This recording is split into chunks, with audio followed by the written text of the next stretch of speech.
Hello everyone and welcome to my CS24 channel. I hope everyone is having a wonderful day. Before we begin, please hit the subscribe button and give this video a thumbs up. The Curse of Oak Island. The team searches the money pit spoils and uncovers a strange artifact. On the Curse of Oak Island, the team started hauling through the spoils from the money pit and found a surprising artifact that could be linked to former U.S. President Franklin D. Roosevelt. Last night's episode, understandably, had its primary focus on the big dig at the money pit. The first 10-foot wide steel caisson, christened the Fellowship One, was rammed into the ground at the same location as the old D1 borehole.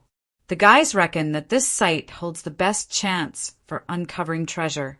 It was here that last year Ian Spooner's analysis found a large portion of silver and gold in the water buried underneath.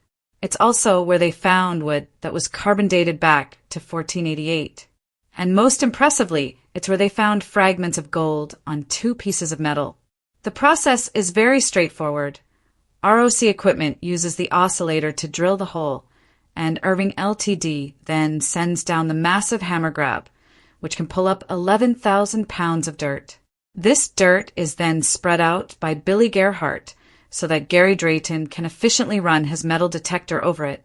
After Gary has picked out any precious artifacts, all the dirt/spoils are sent to the wash plant to be cleaned and further studied by the guys to ensure they've not missed anything. But as Marty Lagina pointed out, we're not going to miss anything. Oak Island team expect to find treasure at the 90 feet mark. The goal was to hit the zone of interest, which lies approximately between 70 and 90 feet. This is where the guys think the treasure is most likely to be found and where they have recovered the most interesting artifacts to date.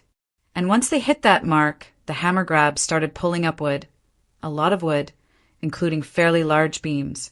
Marty said he was hoping there would be a lot of wood, as wood implies there are tunnels and structures buried underneath, which could have been used to house the treasure. A presidential boot on Oak Island? At one point, Gary found an old rubber boot, which Doug Crowell dated to around 1908-9. While a rubber boot is not exactly exciting stuff, it does beg the question, what was it doing 90 feet underground?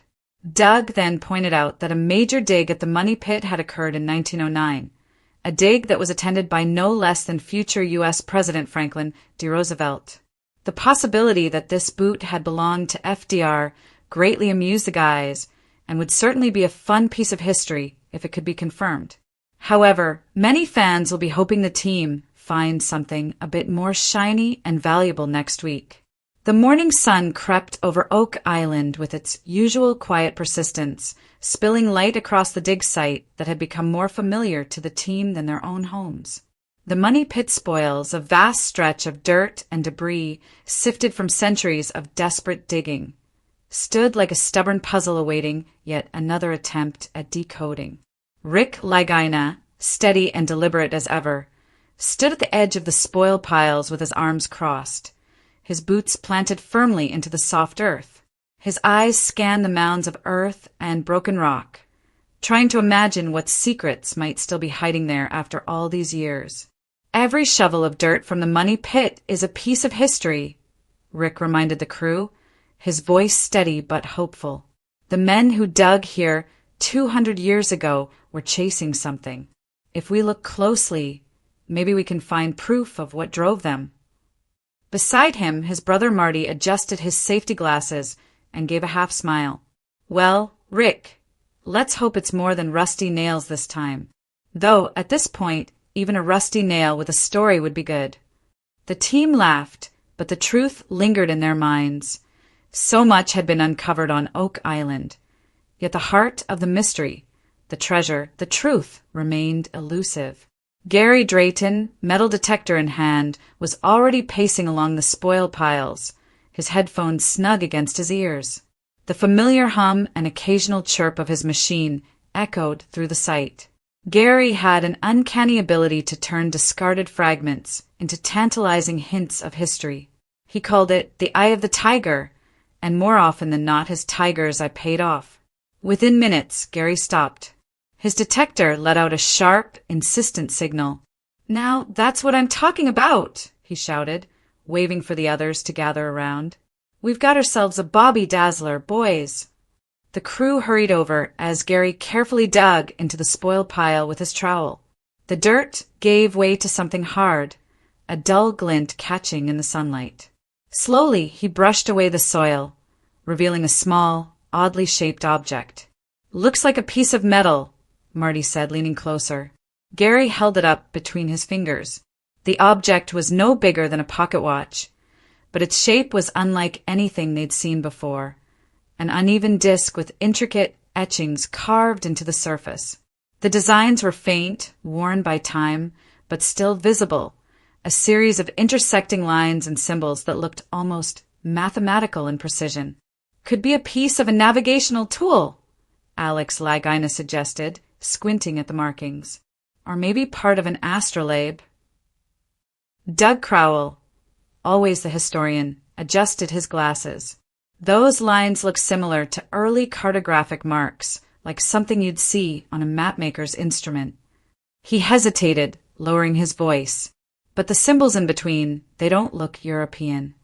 Rick took the artifact in his hands, turning it carefully.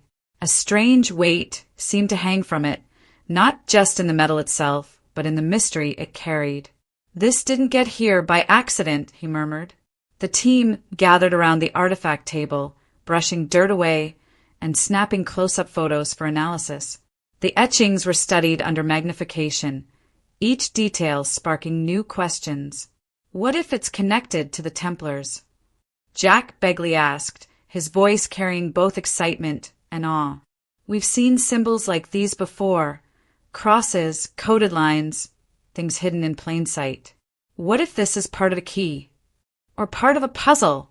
Marty added, pragmatic but intrigued. "If it's a key, then what door does it open?" Craig Tester, who had been quietly running his fingers across a sketch pad, spoke up. "If this was found in the spoil from the money pit, then it means it was either dropped by earlier treasure hunters or came from deep within the original shaft. If it's the latter, then this could be one of the oldest artifacts we found tied directly to the pit itself." The artifact seemed to change the air around them. No longer were they just sifting through spoil piles and chasing fragments of wood or scraps of leather. This object felt intentional, purposeful, as if it had been waiting to be uncovered. Later that afternoon, the artifact was taken to the Interpretive Center for further cleaning. Under proper lighting, more details emerged. Tiny dots and markings along the edge resembled a form of measurement, almost like degrees on a compass. In the center of the disc, faintly engraved, was what looked like a starburst. Rick traced it with his finger. Could it be pointing to something? A location?